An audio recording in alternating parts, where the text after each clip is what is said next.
So to kind of remind us where we were yesterday, we talked about the circulatory system.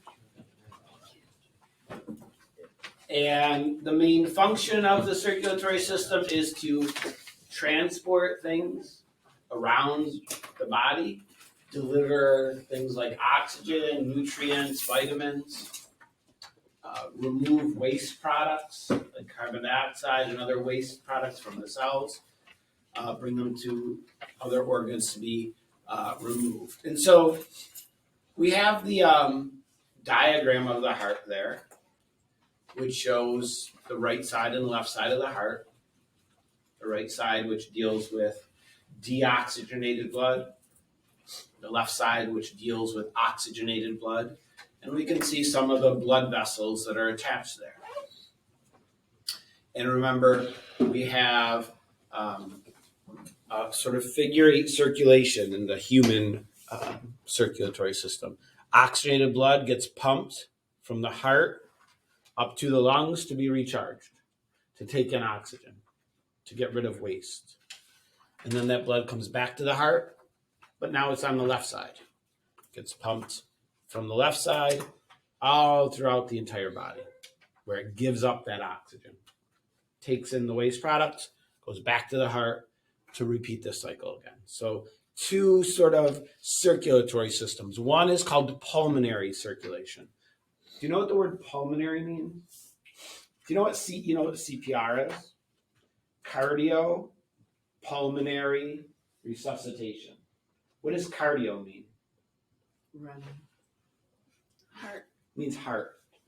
Like a cardiologist is a doctor that works with people's circulatory system. Yeah, cardio means heart. So CPR, when you do CPR and you're doing chest compressions, you're pumping someone's heart for them, because their heart is not beating on its own. So as you compress their chest, you're beating their heart. That's the cardio part. What else do you have to do if you're administering CPR? So you compress somebody's chest, and then every 30 compressions, you have to do something else. Yeah, rescue breathing. And then you're taking over their respiratory function, their pulmonary function, because you're breathing out air into their lungs because they're not breathing on their own. So basically, your chest compressions are pumping their heart, and rescue breathing is inflating their lungs. And so you're sort of taking on the role of a person's heart and lungs if you're administering CPR, because those things aren't working.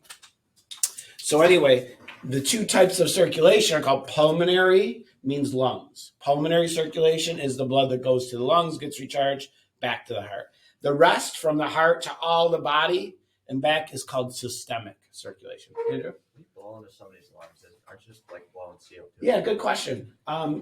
You are blowing some CO2, but actually when we breathe in the air from this room, we absorb some of the oxygen, but actually only a small amount of it. So even in the air we exhale, there's still plenty of oxygen that you're providing to that person. That's a good question. Yeah, we don't breathe in, absorb all of the oxygen from the air, make it all CO2, and then exhale it. We only use a small percentage. There's still probably 15% oxygen in the air, even that we exhale. Like you could actually, if you breathe out and breathe in the same air, you could continue to get oxygen from it a couple times. All right, so let's talk about the blood vessels. You see here, some blood vessels are called arteries, some are called veins. Do you know what the difference is between them? Like, why are some arteries and some veins? Arteries they bring in or out blood. Yeah, it's about in or out of the heart, which bring blood away from the heart. Away. A goes with artery. What you'll notice is all of the arteries, the blood is leaving the heart. It's going away from the heart. All of the veins, blood is coming into the heart. So that's I usually tell people, remember, a artery away. Okay. So let's talk about the blood vessels. Arteries are the blood vessels, like I just said, that carry the blood away from the heart. Any blood leaving the heart and going out is an artery. Most of the time, that blood is oxygenated. Most blood that's leaving the heart is oxygenated. The only exception is this one, the pulmonary artery. That's actually, even though it's leaving the heart, it's carrying deoxygenated blood. Because where is that going? The lung. It's going to the lungs, right? So that's why it's deoxygenated. Arteries are typically sort of deeper in our body. Like if you look at the back of your hand, most of what you see, like these things, they're actually veins. Most arteries are kind of a little bit deeper within our body, sort of protected. Not all of them, but a lot of them. And our arteries are very elastic. They're very kind of stretchy. They're muscular. Because every time your heart beats, what do they have to withstand? The force, the pressure that this pump of your heart puts as the blood flows through them. So they have to be able to stretch and be flexible, and they have to be strong. You can feel your arteries in certain places, and we did that in our Making Connections lab in the beginning of the year. Remember, you have your carotid artery in your neck, and you can feel your pulse there. Every time your heart beats, that artery stretches a little bit, and you can actually feel it. You can feel it in your wrist as well. So they're strong. They're elastic. Sometimes you can have diseases of the arteries. Okay.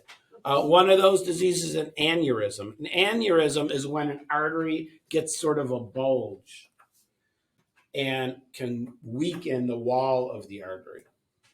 It can even burst, and then blood obviously is not going to be traveling through it.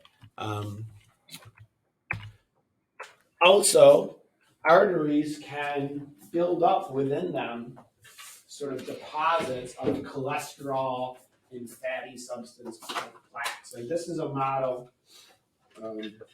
This is a model of a blood vessel, and you can see this yellow stuff is sort of like cholesterol that's sort of attached to the wall, and it makes it more difficult for blood to flow through here. It narrows the arteries. If you ever have heard about people having a blockage in an artery, that's what it's referring to, this sort of narrowing of an artery due to the buildup of cholesterol and other. How do you like get rid of it? We'll talk about that today in a few minutes. And you can see that here in this diagram. There's the largest artery is the one that leaves our heart, the aorta. It sort of comes up. The aorta is this huge artery. It's like this big. It comes up and it loops down behind the heart. You can see it here. It comes up, loops behind the heart, and goes down. And so this aorta branches off, and one branch brings the blood up to your brain, and the left side and your right side, and down your arms, down into your torso, down into your legs. And so we have this network of arteries to bring the blood to all the different parts of the body. Veins, which direction do they bring blood? Or Into the heart, toward the heart. So. Most of the time, what is that blood like? What type of blood? Deoxygenated. What's the exception? I don't know. The one bringing blood to the heart from the lungs. The pulmonary vein is the exception. Veins are more at the surface. You could see, like, if on the back of your hand, you can see lots of blood vessels sometimes. Those are veins. Okay. When I donated blood last week, they looked for a vein in the, I don't know, what is this called? Like the Forearm.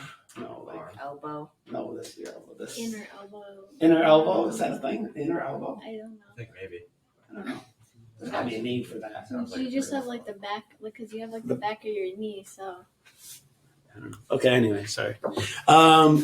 So some are on the surface, and you can see them. Like if you ever have gotten an IV at the hospital or something, they put it usually into a vein, sometimes on your hand, especially if they're like, I have kind of veiny hands. They're like well pronounced, like they're easy to see, so they can just like slide the needle in there.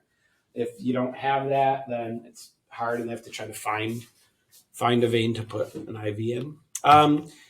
An interesting thing about veins is they're smooth, they're thinner. They don't have to withstand the pressure every time our heart beats. Okay? That pressure is exerted on the arteries. So because there's not that pressure, veins actually have in them little one-way doors called valves. You can see them here to keep the blood going in just one direction. Sometimes those valves break and they don't work, and blood can start to pool in veins. And if you ever heard or seen people that have varicose veins, like the blood can build up, especially as people get older, because those valves start to malfunction. So arteries bring the blood away from the heart. Veins bring the blood to the heart. Connecting the two are the third type of blood vessel, capillaries. Capillary networks are really, really thin blood vessels. They're typically only one cell thick. And in the smallest capillaries, blood cells can only go through single file. That's how small and narrow they are. Basically, your whole body is composed of networks of these capillaries, because this is where the material is actually given to your cells. They carry oxygenated and deoxygenated blood. They're everywhere, surrounding all of your cells, all of your tissues. If you're able to get rid of all of your body tissues, except for capillaries, you would still have your exact shape and form, because they're everywhere in your entire body. They're really thin, and they're really thin because they allow materials to diffuse in and out. Oxygen and nutrients diffuse in and out of our cells through these capillaries. And we could see that in this diagram. As the blood goes through the capillary, it gives up oxygen and nutrients. It takes in carbon dioxide, waste products, and then brings them back to the heart. So arteries bring the blood to the capillary, veins bring it back, and the capillaries in between. A bruise, if you smash your leg on the desk or something and you get a bruise, what's happened is you've damaged some of the capillaries in that area, and you have some bleeding under the skin and the tissue, and it becomes discolored. So here we see another diagram of this. This is an important one to understand. It's that blood is coming from the heart in the arteries at high pressure. It goes through this network. These are then the capillaries, this entire very thin, very narrow blood vessel. That's a capillary. And those capillaries surround these would just be maybe their brain cells, maybe their muscle cells, whatever these cells are, they're parts of your body. And that's where materials diffuse in and out of our body tissue, into our blood, out of our blood, and then it can head back to the lungs, to the heart, to the lungs to be sort of recharged. So we think about diseases of the circulatory system. There's lots of them, and lots of them are common. Hypertension is a term used for high blood pressure. High blood pressure is the most common type of cardiovascular disease. It affects lots and lots of people. And having high blood pressure can actually damage the arteries and capillaries, because the pressure in those blood vessels is too high and can damage them. High blood pressure is caused by lots of different things. It can be caused by genetics. Some people just have high blood pressure because they have some genetic predisposition they inherited. A poor diet, a diet high in salt, can cause people to have high blood pressure. Smoking can lead to high blood pressure. Stress, when we're stressed, our blood pressures increase as well. So those are all, as we get older, our blood pressure can increase. And so there's medications people take that can lower their blood pressure. Sometimes people with high blood pressure, their doctor recommends more exercise or a different type of diet, things like that. The buildup of cholesterol inside of the arteries is another type of cardiovascular disease called atherosclerosis. And the arteries become sort of hardened. Blood flow through those arteries is restricted. And so obviously if the blood flow through your arteries is restricted, your cells don't get as much blood. They don't get as much oxygen. They don't have as much energy. If they're completely clogged up, then that can lead to a complete lack of blood flow to that area, which can be dangerous. One specific area that's really dangerous to have a blockage is in these arteries that feed your heart muscle. Remember, your heart is a muscle. It needs a constant source of blood from the outside. If these coronary arteries get blocked, if they have plaques in them that have built up, that can be serious, because if your heart stops getting a flow of blood to it, it stops working. And then the rest of your body loses blood flow. So a coronary artery blockage is a major risk factor, because the heart muscle might lose oxygen and then it doesn't work anymore. We'll talk about some treatments for that in a minute. Anemia, some people just don't have enough iron in their blood, so they don't have enough hemoglobin, which is, again, the protein that carries oxygen. People can have cancer in their bone marrow that leads to abnormal production of white blood cells. That's called leukemia. And so here's some diagrams that show some of these things. So here in the upper left, we show a person at risk for a heart attack. What we have is cholesterol built up here in these coronary arteries. And if some blockage stops the flow of blood, this part of the heart will die and won't work anymore. It's diagnosed oftentimes through cardiac catheterization, where they insert a dye into a person's circulatory system while they're watching it with like an X-ray machine, and they could visualize the flow of blood, and they can see if there's any blockages, and then they can decide how they're going to treat it. We can see on the upper right some more atherosclerosis of those coronary arteries, the buildup of these plaques that can lead to damage. So someone asked, so how do we treat it? So if a person has a buildup of cholesterol in their arteries, some of the symptoms they might display is they might get winded very easily. They might have pain, chest pain. They may feel just generally sick. And so when they try to diagnose this, again, the way it's typically done is using this cardiac catheterization. So they can actually, usually person would get this done in a doctor's office, where they insert into a person's, usually in their groin, like in this hip area, they insert a tiny little wire that they can sort of guide. And they guide this wire all the way up through arteries, all the way up into a person's heart, and then into their aorta, and then into their coronary arteries. And then they can inject that dye with this tool and look at where's the blood going. The same tool, the same wire, what they can do is they can send in this wire all the way to this coronary artery, a little piece of wire mesh. It's called a stent. You may have heard of people have a stent put into their heart. It's basically, what they do is, it's collapsed when they put it in there because it has to fit through their arteries all the way to their heart. And then at the end of it, there's a little balloon on this catheter.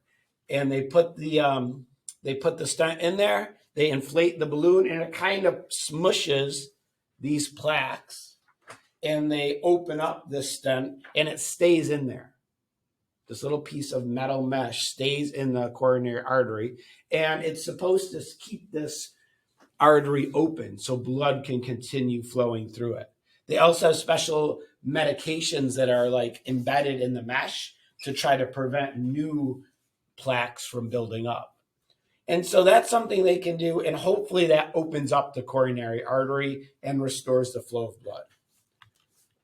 Sometimes that doesn't work. Sometimes a stent doesn't work. The artery is still blocked, and then a person would need another type of surgery called bypass surgery.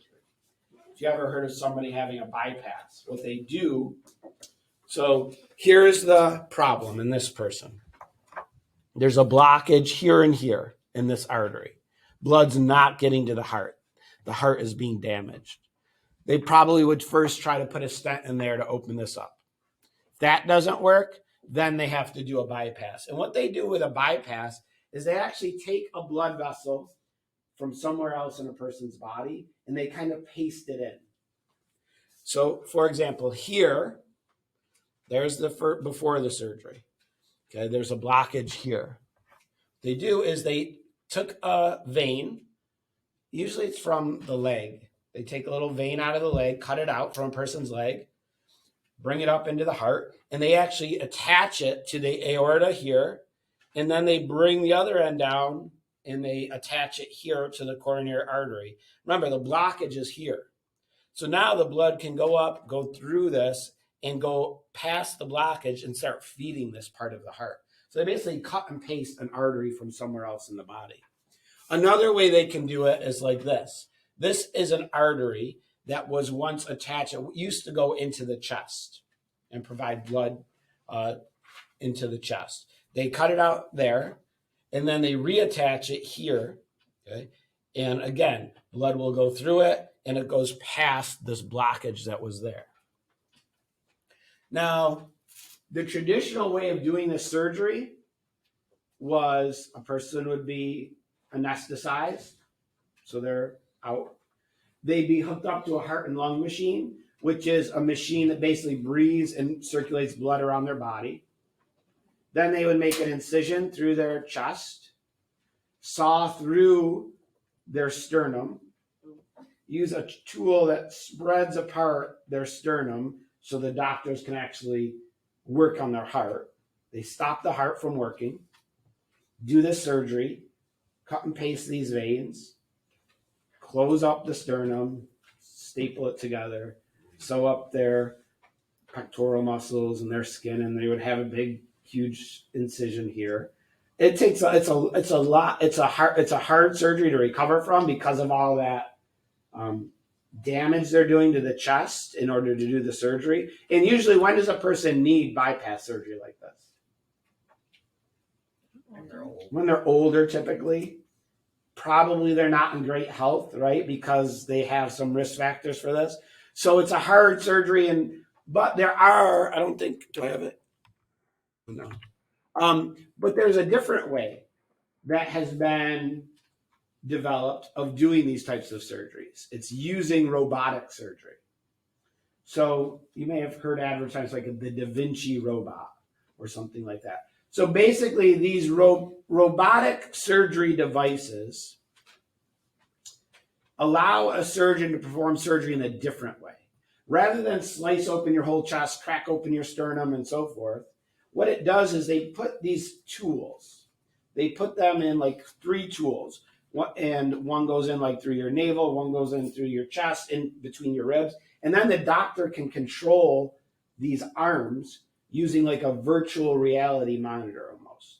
They're looking in this monitor and they have foot pedals and they use their hands to manipulate the tools. And so the only real incisions are these little punctures into a person's body, which is much easier to recover from that than it is to recover from a full open heart surgery.